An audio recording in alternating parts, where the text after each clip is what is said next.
তোমাদের সবাইকে ওয়েলকাম করছি অশরীরীদের দেশে, যেখানে গল্প নয় বাস্তবিক সত্য ঘটনা শোনানো হয়। আজকে আমাদের সেকেন্ড এপিসোড।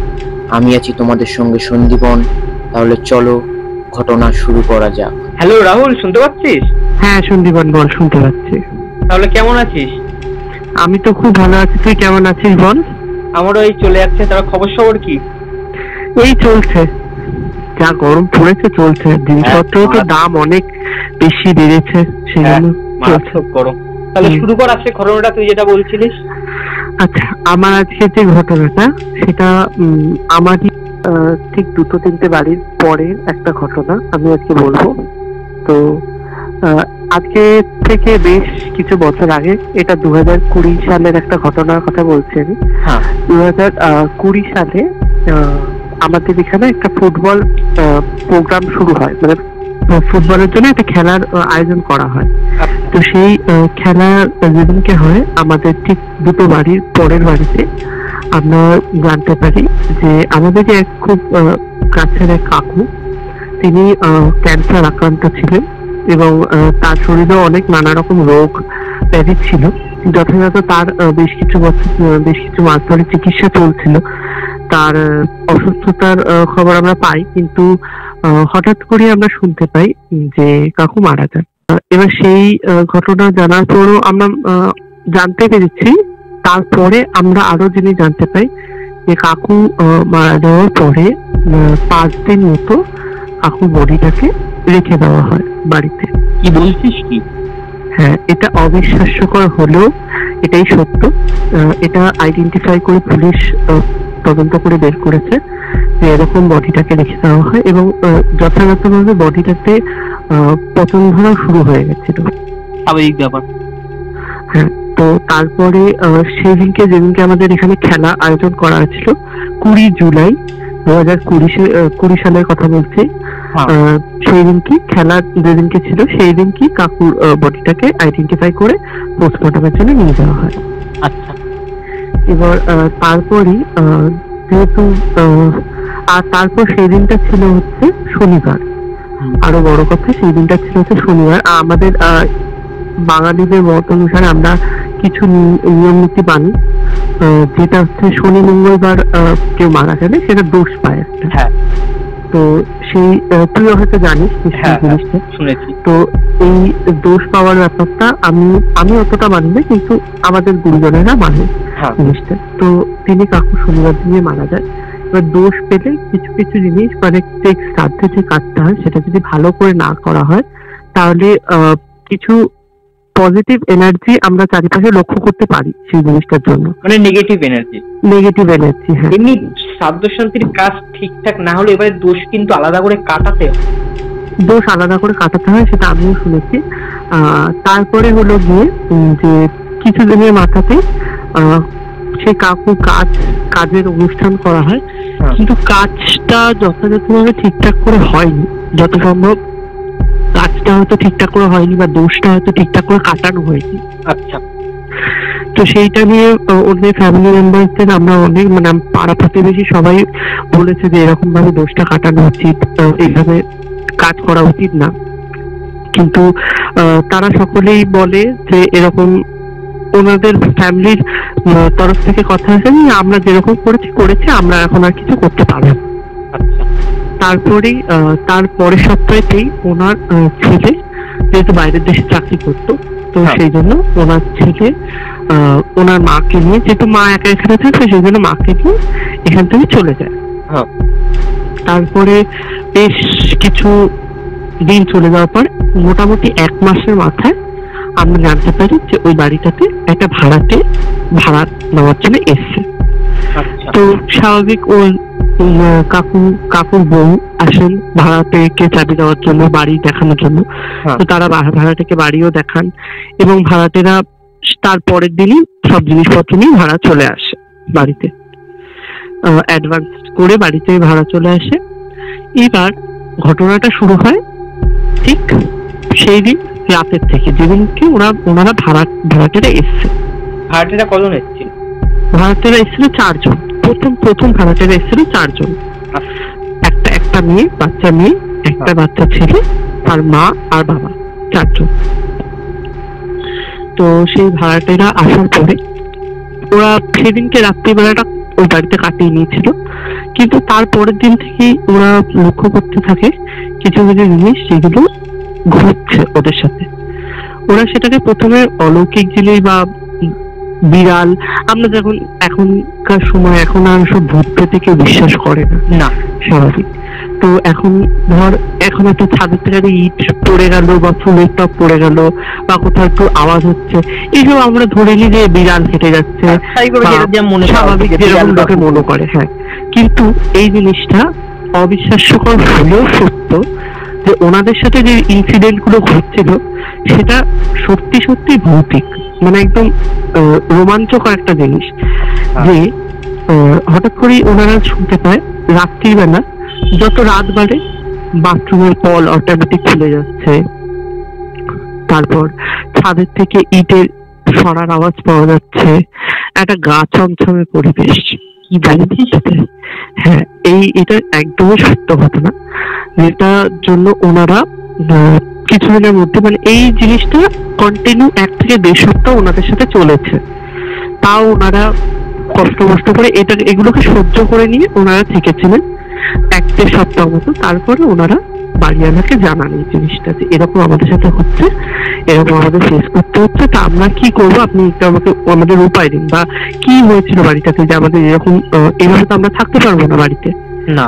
তো তারপর বাড়িওয়ালা সেইভাবে ওনাদেরকে কিছুই জানায়নি, মানে বাড়িওয়ালা সম্পূর্ণ কথাটাকে এড়িয়ে যাওয়ার চেষ্টা করছিল।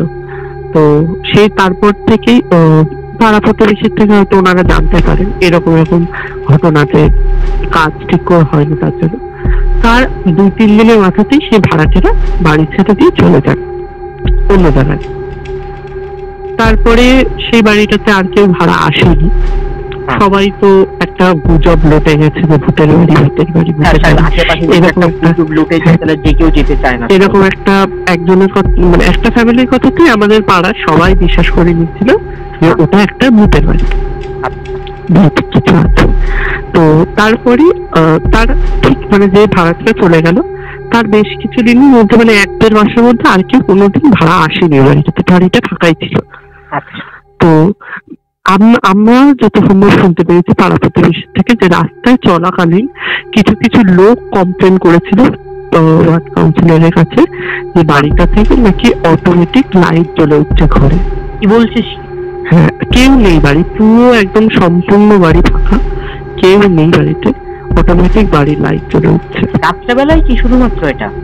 রাত্রির বেলায় হয়তো, শুধু সন্ধ্যেবেলার পর থেকে হয় জিনিসটা, মানে সন্ধ্যের পর, মানে 7-8টার পর থেকে এটা দেখা, 7-8টার পর, মানে সূর্য ডুবে গেলে তারপর থেকে এইসব জিনিস ঘটনাগুলো লক্ষ্য করা যায়।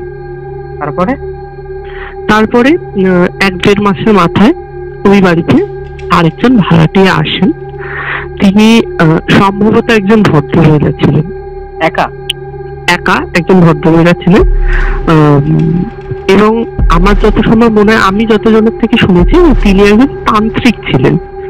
ভদ্রমহিলা তান্ত্রিক ছিল, মানে ওই এখনকার যুগে যেগুলো আমরা বিশ্বাস করি না সেই সব জিনিস সম্পর্কে আমি বলছি, যে উনি হয়তো কালো জাদু বা ব্ল্যাক ম্যাজিক আমরা সম্পর্কে এইরকম সম্পর্কে অনেক শুনেছি।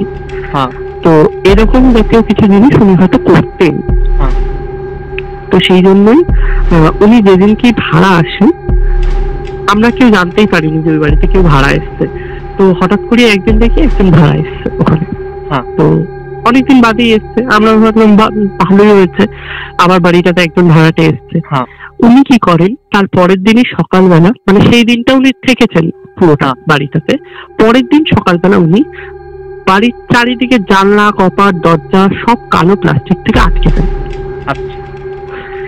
এইটা পাড়া প্রতিবেশী একটু স্ট্রেঞ্জ লাগে যে হঠাৎ করে একটা ভাড়াটে ঢুকেই পরের দিনই সব জানলা, কপাট, দরজা সব কালো প্লাস্টিক দিয়ে আটকে দিচ্ছে, এটা তো স্বাভাবিক কথা না।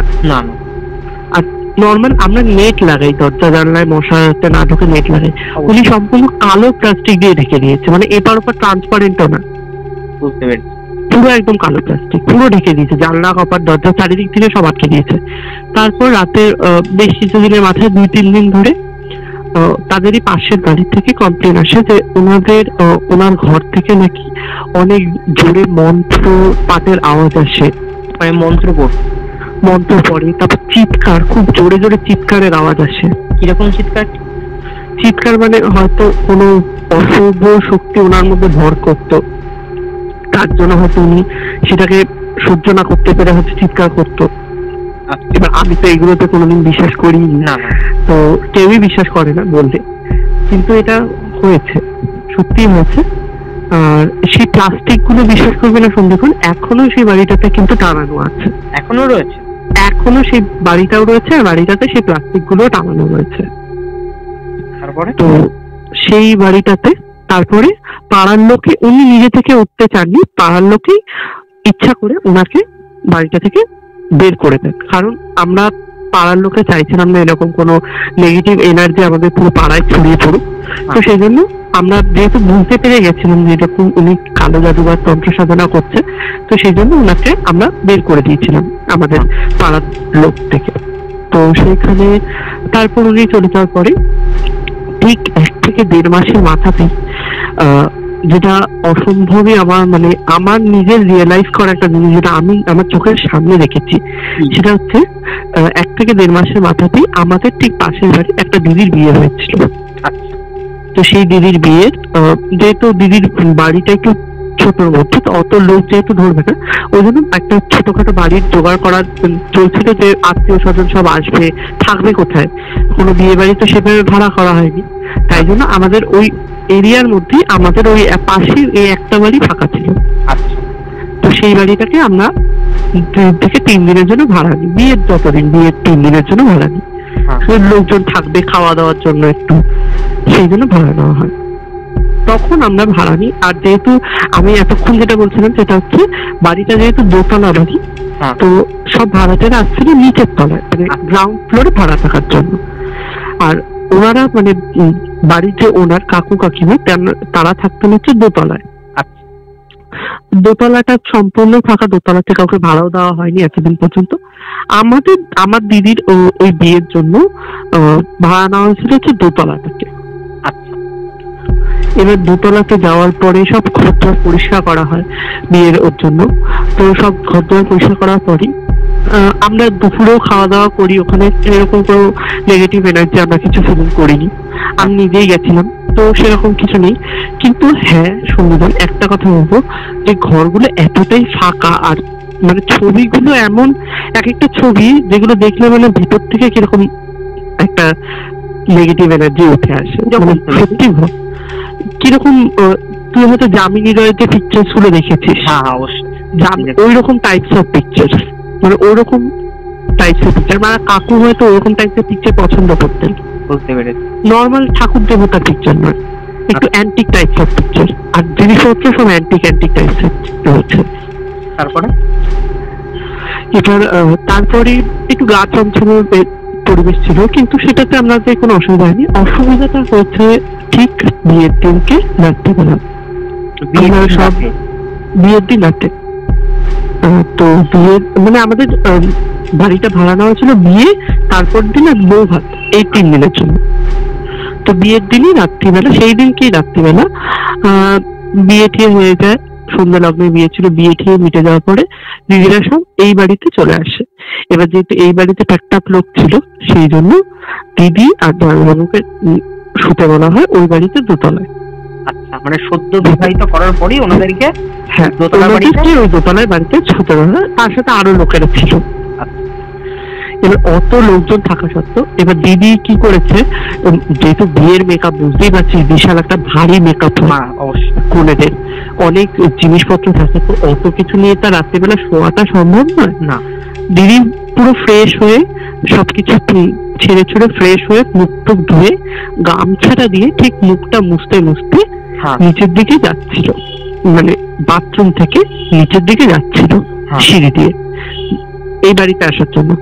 তখন দিদিকে পিছন দিয়ে এমন জোরে একজন ধাক্কা দেয়, মানে কে সেটা এখনো পর্যন্ত আইডেন্টিফাই করা গেল না, কোনো লোক ওখানে ছিল না, শুধু দিদি আর জামাইবাবু বাদ দিয়ে। তারপর জামাইবাবু নিচে চলে গেছিল, দিদি জাস্ট মুখটা মুছতে মুছতে নিচে নামছিল, দিদিকে পিছন দিয়ে জোরে ধাক্কা মারে, আর দিদি পুরো গর্দা থেকে নিচে পড়ে। সেইটা আমরা মানে বিশ্বাসই করতে পারছি না যে ওইখানে তো কেউ ছিলই না, তাহলে ধাক্কাটা মারলো কি? সে তো অবশ্যই একটা ফাঁকা ঘর, একজন কারণ আত্মীয় স্বজন সব হচ্ছে এই বাড়িতে আমাদের।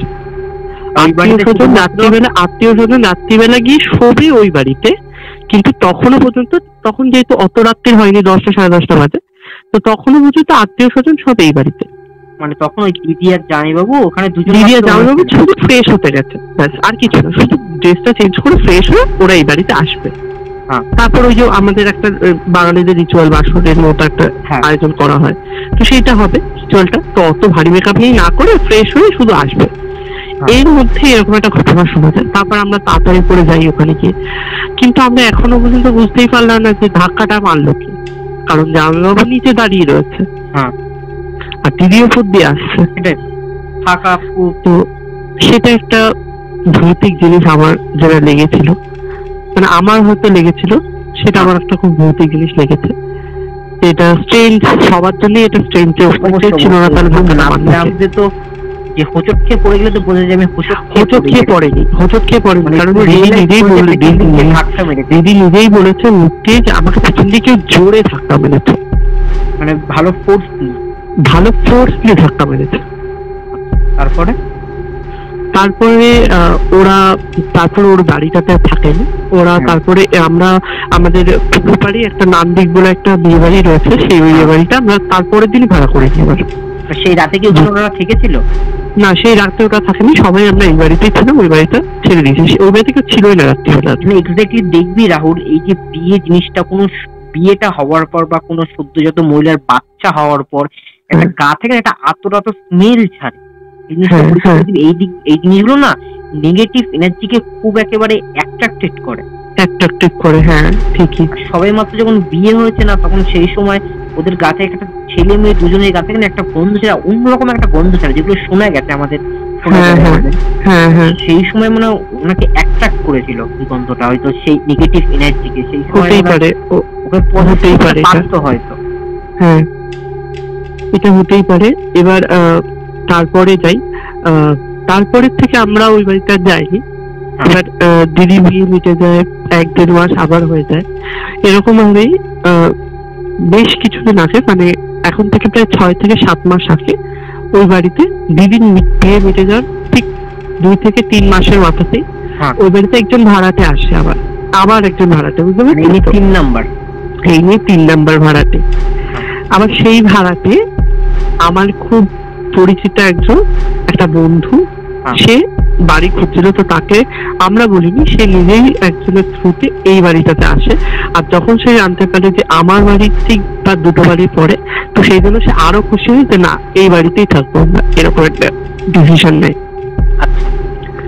তো সেই জন্য ওরাও আসে, কিন্তু ওরা তো জানতো না যে এরকম জিনিসটা না।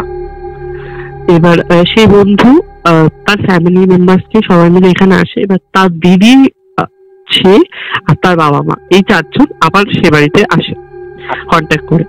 তো তখন তার দিদি, আমি আগে যেটা বলে দিই, তার দিদি হচ্ছে খুব পেট লাভার, কুকুর খুব পছন্দ করতো তার দিদি। অনেকগুলো কুকুর, ডগ লাভার, কুকুর খুব পছন্দ করতো। তো হচ্ছে তার দিদির 2-3টে কুকুরও ছিল। তার মধ্যে ওর দিদির মেন সমস্যাটা হচ্ছে কি, বাড়িটাতে ঢুকেই প্রথম সমস্যা হয়েছিল যে কুকুরগুলো রাখার জন্য কোনো জায়গা নেই, ছোটখাটো ঘর। তো সেই জন্য কুকুর রাখার জন্য একটাই মাত্র ছোট বারান্দা রয়েছে, সেই বারান্দাতে কুকুরগুলো রাখা যেতে পারে। 2খানা কুকুর, সেই 2খানা কুকুরকে বারান্দায় রাখা হয়। এবং সেই কুকুরগুলো কি হয়, মানে প্রতিদিনই যেদিনকে আসে তার 1 থেকে 1.5 দিনের মাথা থেকে, মানে প্রতিদিন রাত্রিবেলা ঠিক 12টা, 12:30, 1টা এরকম সময় টাইমিং, তার আগে না, হ্যাঁ টানা প্রায় 1 থেকে 1.5 সপ্তাহ টানা হচ্ছে এই জিনিসটা, যে একটা 12:30 থেকে 1টার মধ্যে, তার আগেও না তার পরেও না, প্রত্যেকটা দিন সেই কুকুরগুলো অসম্ভব লেভেলে চিৎকার করছে।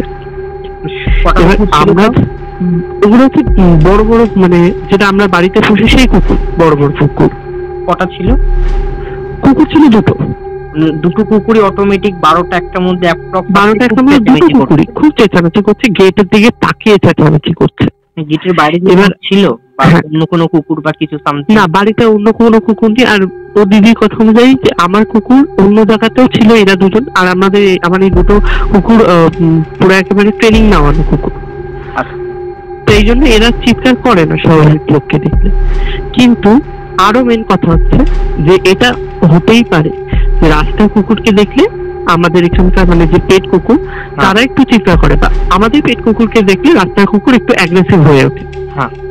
কিন্তু ও দিদি ঠিক সেই সময় 12টা-1টার সময় একদিন বেরিয়ে দিদি লক্ষ্য করছে যে রাস্তায় কোনো জনপ্রাণী কিচ্ছু নেই, মানে পুরো ফাঁকা, পুরো ফাঁকা। মানে একটা কোনো কুকুর বল বিড়াল বল কিচ্ছু নেই রাস্তায়, পুরো ফাঁকা রাস্তা। তাহলে কুকুরগুলো কাকে দেখে চিৎকার করছে? সেটাই তো, কেন চিৎকার করছে? কুকুরগুলোকে খাবারও দেওয়া হয়েছে, জলও দেওয়া হয়েছে, পেট ভরে খেয়ে দিয়ে ঘুমিয়েও পড়েছিল কুকুরগুলো, এমনকি বাড়ির মেম্বারও সব ঘুমিয়ে পড়েছে। তাহলে কাকে দেখে কুকুরগুলো চিৎকার করছে? যদি রাস্তায় কেউ নাই থাকে, রাস্তায় নিশ্চয়ই হাওয়া তো তার কুকুরে চিৎকার করবে না। আর একদিন হয়, দুদিন হয়, টানা 1 সপ্তাহ পর পর একই জিনিস শোনা যাচ্ছে। একটা জিনিস দেখবি রাহুল, এই যে কুকুর জিনিসটা, বিশেষ করে কুকুর, এরা কিন্তু নেগেটিভ এনার্জিটাকে দেখতে পায়। এটা বাস্তব কথা। কুকুর যে কোনো নেগেটিভ এনার্জি খুব তাড়াতাড়ি দেখতে পায় এবং ফিল করতে পারে। এছাড়া ওরা চেঁচামেচিটা করে, এটা কুকুরের ক্ষেত্রে বেশিরভাগ দেখা যায়। কুকুর এই জিনিসটা খুব তাড়াতাড়ি আইডেন্টিফাই করতে পারে। এবার যে মেন কথাটা হলো সন্দীপন, এখন যেটা আমি বলবো সেটা তুই আরো শখ পাবি, যে ঠিক 1 সপ্তাহের মাথাতেই যখন দিদি ভাবছে যে কুকুরগুলো এত চিৎকার করছে, তাদের এইভাবে তো কুকুরগুলো শরীর খারাপ করবে, স্বাভাবিক যদি চিৎকার করে ওরকম। তাই জন্য ওরা ডিসিশন নেয় যে ঠিক 1 থেকে 1.5 দিনের মাথাতে ওরা বাড়িটাকে ছেড়ে দেবে। হ্যাঁ, যেহেতু বাড়ি ছেড়ে দেওয়ার প্ল্যানিংটা ওদের 1 দিন আগে হয়েছিল, তো যেদিনকে ওরা এই জিনিসটা প্ল্যান করে সেদিনকে রাত্রিবেলায় কুকুরগুলো চিৎকার করেনি, পুরো একদম নিস্তব্ধ। সেই দিনকে রাত্রিবেলা, মানে পরের দিন বাড়ি ছেড়ে দেবে, তার আগের দিন রাত্রিবেলা, তার আগের দিন কুকুরগুলো আর কোনো চিৎকার করেনি। এবার দিদি ঠিক 11টা সাড়ে 11টার সময় খেতে দেয়, তো তার আগে খেতে দিয়ে দিদি সবাই মিলে ঘুমিয়ে পড়েছে দরজা আটকে। সকালবেলা উঠে দেখছে হঠাৎই 2টো কুকুর মরে গেছে। কি বলছিস কি? হ্যাঁ, 2টো কুকুরের একটা কুকুরও বেঁচে নেই হঠাৎ। তারপর ওর দিদি যেহেতু এখন ডক্টরের জন্য পড়ছে, তো ওরা খাবার জল সবকিছুকে এর জন্য পাঠায়, মানে রিসার্চের জন্য পাঠায় পয়জন রয়েছে কিনা। তো ওর মধ্যে কোনো রকম কোনো পয়জন পাওয়া যায়নি। আর স্ট্রেঞ্জ, সেই দিনটা কুকুরগুলো চিৎকারও করেনি। পুরো অবাক কাণ্ড, দেখ অবাক কাণ্ড। তারপরে ওর দিদি সেই শখটাকে নিতে পারেনি, মানে একসাথে কুকুর বলে আমি ওদেরকে সম্বোধন করবো না, কারণ একটা যে কোনো পশুই নিজের মালিকের কাছে খুব প্রিয় হয়। মানে কিন্তু কোনো প্রাণী, যে কোনো কিছু আমাদের থাকতে থাকতে না একটা ভালো পাখি বল, পশু বল, বিড়াল বল, সবকিছুই আমাদের কাছে খুব প্রিয় একটা জিনিস। ও দিদির কাছে ওটা খুব প্রিয় একটা জিনিস। টাকা দিয়ে কেনাটা ফ্যাক্টর নয়, সেটা হচ্ছে যে ওর দিদি এতটা মায়া জড়িয়ে ফেলেছিল কুকুরগুলোর সাথে, সেই জন্য ও দিদির মায়াটাকে আর না করতে পেরে ও দিদি তখন বাড়ির লোককে ডিসিশন জানায় যে হয় তোমরা এই বাড়িতে থাকো, নয় আমাকে ছেড়ে দাও, আমি জামা কাপড় নিয়ে বেরিয়ে যাচ্ছি বাড়ি থেকে। তখন ওরা আর ওই বাড়িতে থাকতে পারেনি। এবার ওদের সাথেও নাকি সেম পজিটিভ এনার্জি গুলো, মানে নেগেটিভ এনার্জি গুলো যেগুলো ওরা ফিল করেছিল, কিন্তু ওরা যেহেতু শিক্ষিত, একটু মানে বেশি শিক্ষিত, ওরা এসব জিনিসে মান্য করেনি। মানে ওরা শুধু কিরকম জিনিস বলতে, এরকম হঠাৎ রাত্রিবেলা খুব বেশি কল খুলে যাচ্ছে, হঠাৎ জল পড়ে যাচ্ছে, এদিকে ট্যাঙ্কিতে 1 ফোঁটাও জল নেই, এদিকে কল খুলছে জল পড়ছে। কি বলছিস? হ্যাঁ, ট্যাঙ্কিতে 1 ফোঁটাও জল নেই, অবাক কাণ্ড। সেটা কল খুলে, মানে কল খুলে জল পড়ছে। হ্যাঁ, তারপর ওপরের ওদের দোতলার যে ঘর, সেই দোতলার ঘর থেকে নাকি খুব পায়ের আওয়াজ আসে, ভাঙচুরের আওয়াজ আসে মাঝে সাথে, এরকম জিনিস শোনা যায়। ওরা কি গিয়ে লাইট জ্বলে উঠছে, হঠাৎ লাইট জ্বলে উঠছে, কল বন্ধ করে দিয়ে আসছে, আবার 10 মিনিট বাদে আবার কল চালু হয়ে যাচ্ছে। ওরা গিয়ে সেটা বন্ধ করছে, নিজেরাই বন্ধ করছে।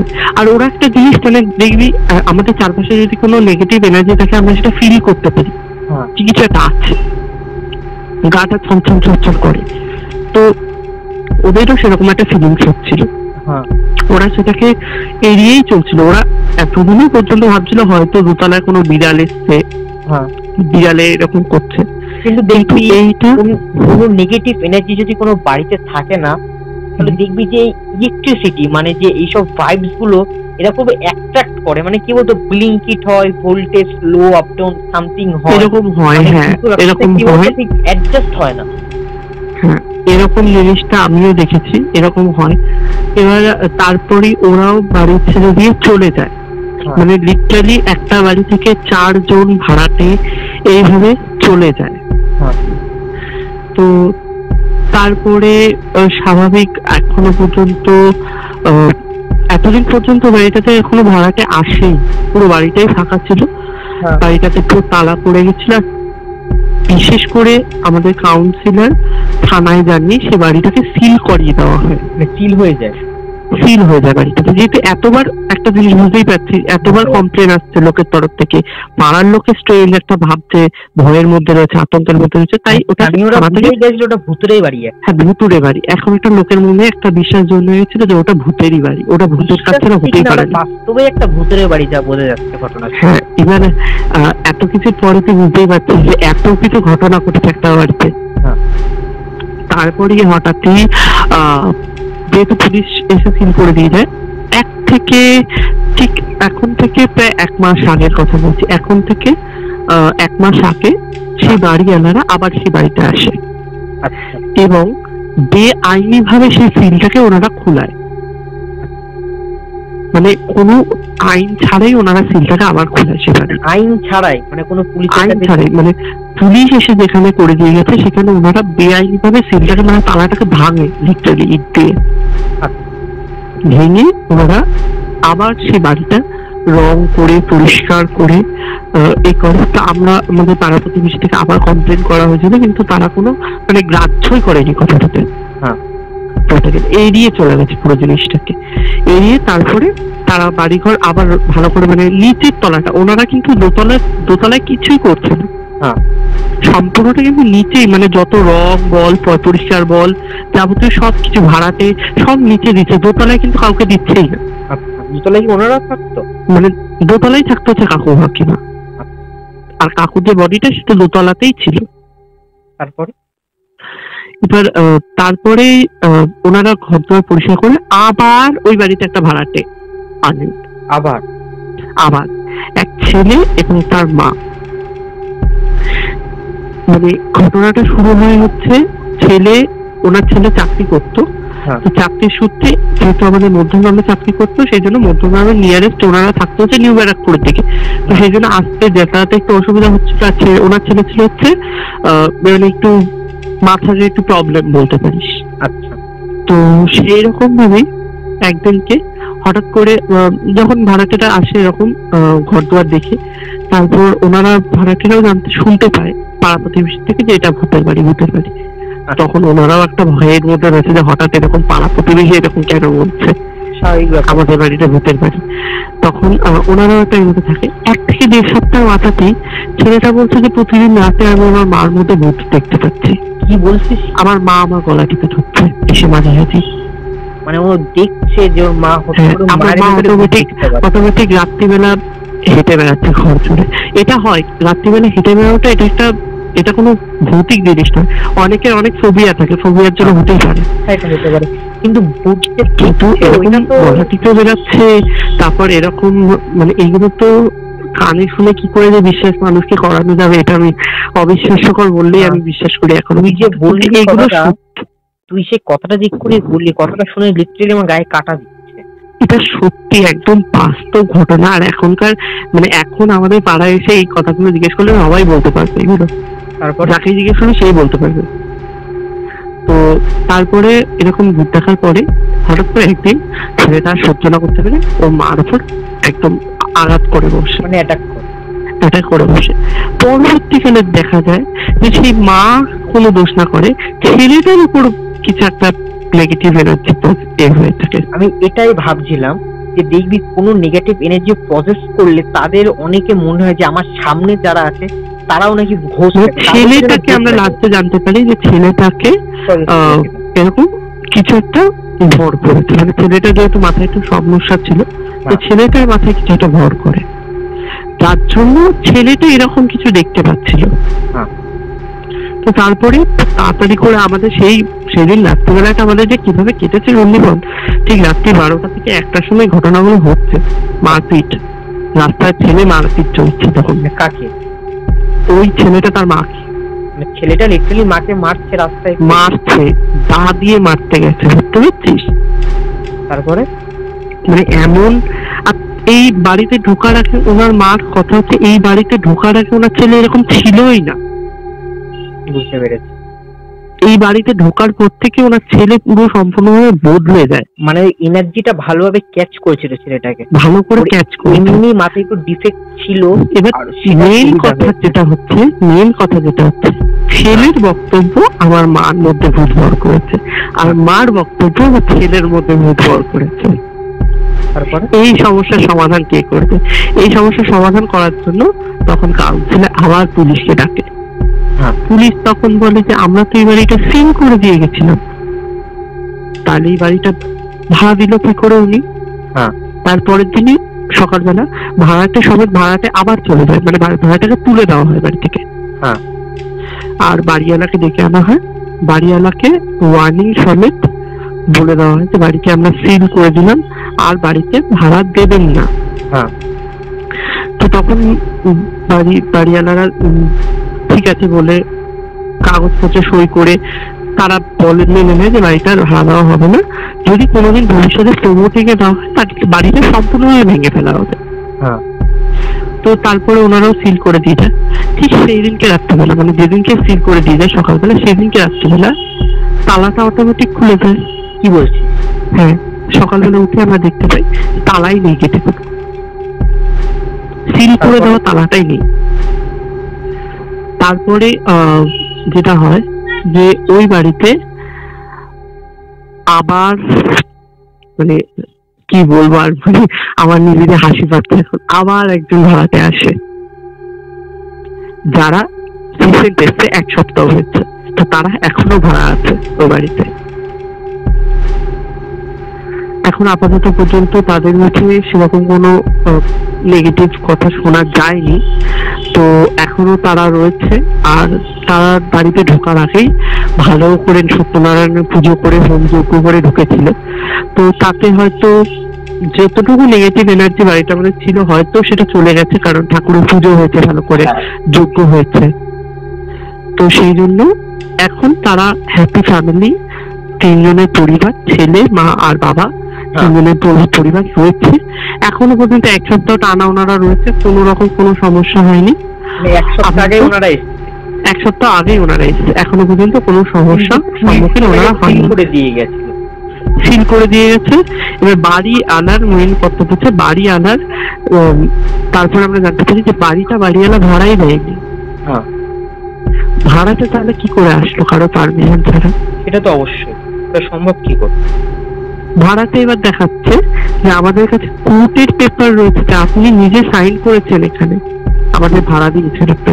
কে দিয়েছে? 7 মাসের বাড়ির লোক, মানে বাড়িওয়ালা। কি করে সম্ভব এটা? আর বাড়িওয়ালা বলছে আমি তো এখানে ছিলামই না, আমি তো বাইরের দেশে ছিলাম।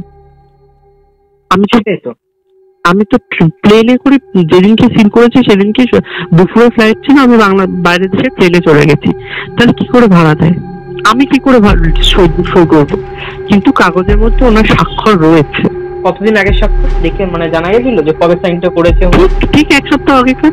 কি করে সম্ভব এটা? উনি তো বাইরে। হ্যাঁ বাইরে, এটা অবিশ্বাস্যকর, কিন্তু ওনারা কাগজ দেখিয়েছে, প্রমাণ দেখিয়েছে। এবার কোর্টের কাছে প্রমাণও গেছে, তার কোনো এও নেই, উনি তো নিজেই দিয়েছে। তারপরে বাড়িওয়ালা নিজেই সারেন্ডার করে যে আমি এরকম করিনি, আমার হাতে ভুল হয়েছে এরকম, আর কাজে হয়তো কোনো ত্রুটি হয়েছিল। তার মানে বোধ শুনলিবান যে দোষ কাটানোটা কত রকম ভাবে ক্ষতি করতে পারে মানুষের। সেটাই, এতগুলো ফ্যামিলির সাথে কত ভালো ভালো ক্ষতি হয়ে গেল একটা দোষ কাটানো। অবশ্যই, কিন্তু এক্স্যাক্টলি একটা কথা বুঝতে পারছি না, সাইনটা তাহলে কে করলো? সাইনটা কি করলে এখনো পর্যন্ত অজানা সেটা। মানে ওই ভাড়াটিয়াটা যারা এসে যে 1 সপ্তাহ আগে এসছে ওদের পাড়াতে, তাই তো? 1 সপ্তাহ এসে, হ্যাঁ শুদ্ধ 1 সপ্তাহ হয়েছে ওনারা এসে। এখনো কি ওনারা কিছু ফিল করতে পারছে, কিছু জানা গেছে? এখনো ওনারা কিছু ফিল করতে পারছেন না। এখন ওনারা ভালোই রয়েছে বাড়িতে। ওনারা কি জেনে শুনেই এসছে? জেনে শুনে বলতে পারিস, আমার মনে হয় না ওনারা জেনে শুনে, কারণ জেনে শুনে তো নিশ্চয়ই কেউ কোনো ভূতের বাড়িতে আসবে। হ্যাঁ সে তো অবশ্যই, এত টাকা থাকতে মানুষের। আর হয়তো না জেনে এসছে, কিন্তু সাইনটা করলো কি সেটাই তো এটা মানে একটা মিস্ট্রি থেকে গেল। মিস্ট্রি, এটা একটা মিস্ট্রি। আর এটা হচ্ছে গল্পের লাস্ট ভৌতিক পার্ট, এটা সত্যিই ভৌতিক, মানে সত্যিই ভৌতিক। এটা না বলে পারলাম না। এইটাকে তো আমি ভৌতিক বলবো, যে উনি যদি ফ্লাইটেই থাকে তাহলে সাইনটা করলো কে? এটা কি তাহলে ধরে নিতে হবে যে যিনি ওই বাড়িতে ছিলেন, মানে যিনি মারা গেছেন, কোন রকম ভাবে তার ওয়াইফের বডিটাকে অ্যাটাচ করে সইটা করেছে। এটা হতেই পারে, না হওয়ার কিছু নেই। সাইনটা করবে কি? আর তাদেরকে নাকি বাড়িও দেখানো হয়েছে সম্পূর্ণ। কে দেখিয়েছে সেটাই স্ট্রেঞ্জ। একজন ভদ্রমহিলা বলেনি? হ্যাঁ ভদ্রমহিলা, ওনারা বলছে যে বাড়িওয়ালাই দেখিয়েছে। ইম্পসিবল একটা ব্যাপার। হ্যাঁ ওনারা বলছে বাড়িওয়ালা আপনি তো দেখিয়েছেন। তখন উনি স্বীকার করতে চাইছেন আমি তো দেখাইনি বাড়িটা, আমি তো ছিলামই না। ওনার তো পাসপোর্টও দেখানো। মানে একটু আন্দাজ করা যায় নেগেটিভ এনার্জি কি করতে পারে, মানে আশা করি বাড়িতে এখনো পর্যন্ত রানিং ঘটনাটা চলছে। এখন সে বাড়িটাও রয়েছে, সেই ভদ্রমহিলার, সেই তান্ত্রিক ভদ্রমহিলা, কালো প্লাস্টিকও আছে, আর এখন ভাড়াটেও আছে। তো বাড়িটাও এখন সুস্থ সবল রয়েছে। তাহলে রাহুল, যদি যাদের ইচ্ছে, আমি সকলের উদ্দেশ্যে বলছি, যাদের ইচ্ছে আপনারা বাড়িটা দেখবেন, বৌদ্ধনা পুকুর পাড়ের কাছে চলে আসবেন। ঠিক আপনারা মানে ওখানে এসে বললেই লোকে বুঝতে পেরে যাবে যে ভূতের বাড়ি কোনটা, সবাই বলে দেবে। অবশ্যই রাহুল, এরপরে যদি এই বাড়িটা নিয়ে ঘটনা যদি আরো ঘটে তুই অবশ্যই আমাদের জানাস। নিশ্চয়ই জানাবো। সত্যি অবাক কাণ্ড, সাইনটা তাহলে কে করলো? এটা মানে আমার জন্য একটা অবাক, অবিশ্বাস্যকর একটা জিনিস। এত কিছু পরপর ঘটেছে, আমরা নিজেরাই এখন বিশ্বাস করে নিয়েছি। একটা দুটো জিনিস হয়, এতগুলো ফ্যামিলির সাথে এগুলো তো সামান্য কোনো মানে কাকতালীয় ব্যাপার তো হতে পারে না। এতগুলো ফ্যামিলির সাথে নিশ্চয়ই ঘটেছে, তার মানে নিশ্চয়ই কিছু আছে না আছে। একদম। আজকে আমার একটা ছোট্ট, আমার নিজের লাইফের একটা ভৌতিক ঘটনা আমি তোর সাথে শেয়ার করলাম, সবার সাথে শেয়ার করলাম। আশা করি আপনাদের সকলের আমার এই ঘটনাটা ভালো লেগেছে। যদি ভালো লেগে থাকে তো নিশ্চয়ই সন্দীপনের চ্যানেলটাকে সাপোর্ট করবেন। অশরীরী কথা, এরকম আরো সত্য ঘটনা জানার জন্য অসংখ্য ধন্যবাদ আমাকে এরকম একটা সুযোগ করে দেওয়ার জন্য। থ্যাংক ইউ ভেরি মাচ তোকে ঘটনাটা তো সুন্দর করে বলার জন্য। যাই হোক, এরপরে যদি ওই বাড়ি নিয়ে যদি কিছু হয় অবশ্যই তুই আমাদের ইনফর্ম করিস। নিশ্চয়ই। আশা করি রাহুলের বলা ঘটনাটি তোমাদের সবার পছন্দ হবে। তোমরা যারা এখানে ঘটনা শোনাতে চাও তারা অবশ্যই ডেসক্রিপশনে দেওয়া হোয়াটসঅ্যাপ নাম্বার এবং ইমেল আইডিতে যোগাযোগ করুন। তোমাদের সকলের ঘটনা তুলে ধরা হবে সমস্ত বাঙালির কাছে। দেখা হচ্ছে পরবর্তী